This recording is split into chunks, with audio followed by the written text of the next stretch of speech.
एक बड़ा कड़वा सच। कड़वा सच क्या है? राम राम तो सब बोलते हैं। जब कोई प्राणी इस शरीर को छोड़कर जाता है तो हम सब क्या बोलते हैं? राम नाम। जबकि शब्द तो बहुत अच्छा है कि राम का नाम सत्य है, लेकिन अगर हम सुबह सुबह उठकर और किसी को यही कह दें राम नाम, तो उसको कितना गुस्सा आएगा। क्या तेरे को बोलना नहीं आता? राम नाम नहीं कहा तो क्या बोल दिया? राम नाम सत्य है। लेकिन कहते हैं बोल बोल के अंदर बहुत फर्क होता है। एक बोला जाता है बड़े प्यार से, हम रोटी खाएं तो क्या कहें कि रोटी खा लो। एक हम कहें धक ले, मतलब बात तो दो ही है। एक बड़े प्यार से कहते हैं रोटी खा लो और दूसरा कहते हैं धक ले। एक हम देखते हैं और दूसरा क्या कहते हैं? सनु तकदा पिया है, घूर दे सनु। देखो फर्क आंखें वही है, देखना भी वही है, लेकिन आंखों आंखों में कितना फर्क है। बोल बोल में कितना फर्क आ जाता है कि राम नाम सत्य है तो सत्य, इसमें कोई झूठ वाली बात नहीं। लेकिन बोला जाता है वक्त के ऊपर। मान लो जब प्राणी को लेकर जाते हैं तो राम नाम सत्य कहकर जाते हैं और तब तक बोलते जाते हैं जब तक हम शव को लेकर शमशान घाट तक नहीं पहुंचते।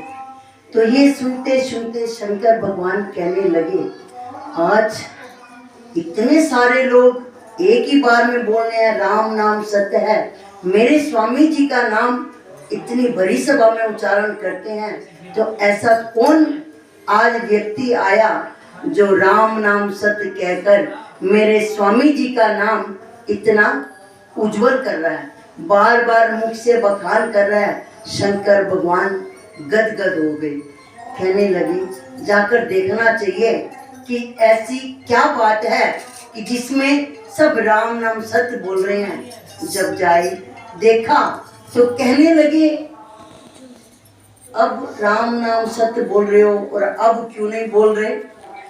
जब लकड़ी नीचे ऊपर शव, फिर लकड़ी ऊपर रखते हैं, उसके बाद अग्नि देने के बाद हम राम नाम सत्य बोलना बंद कर देते हैं। ये बोलते हैं वापसी आती बात, पानी का छींटा पड़ा हमारे ऊपर तो हम सब निर्मल हो गए, ठंडे हो गए, लेकिन फिर राम नाम सत्य कहना बंद कर दिया।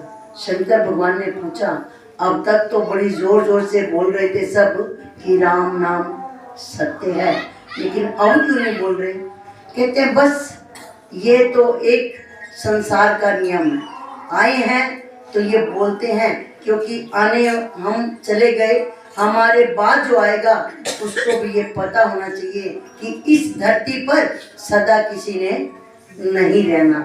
आए हैं तो जाएंगे जरूर, कुछ भी साथ नहीं जाएगा।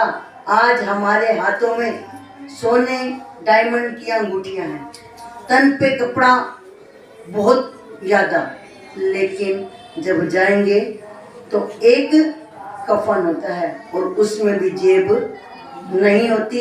कहते हैं ये मकान मेरा, ये बच्चे मेरे, ये आदमी मेरा, ये औलाद मेरी, लेकिन जाती बार सब कुछ छूट जाता है। कोई भी हमारा साथ नहीं देता।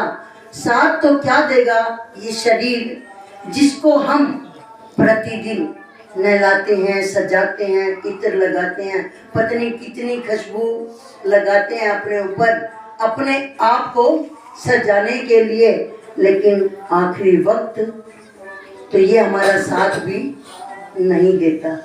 सच है या झूठ? अगर हमारा शरीर आज चलता है तो हम बड़े खुश हैं। उम्र का तकाजा है 40 साल तक तो सब मजे में रहते हैं।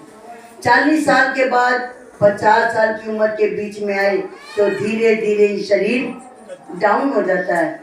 60 साल की उम्र आई फिर थोड़ा सा और डाउन आ गए, और अब तो कलयुग की माया ऐसी है कि कोई कोई विरला व्यक्ति 90 साल की उम्र ले, नहीं तो 70-75 के बीच में हम चले जाते हैं। लेकिन वक्त रहते उस भगवान का भजन कर लें, जो ये हमें श्वास मिले हैं, फिर जाने हमें मिले या ना मिले, क्योंकि ये मौका मिला। अगर हम इस मौके को लाभ नहीं उठाया तो हमारे में और पशुओं में कोई भी फर्क नहीं होगा, क्योंकि बुद्धि मिली है मनुष्य को।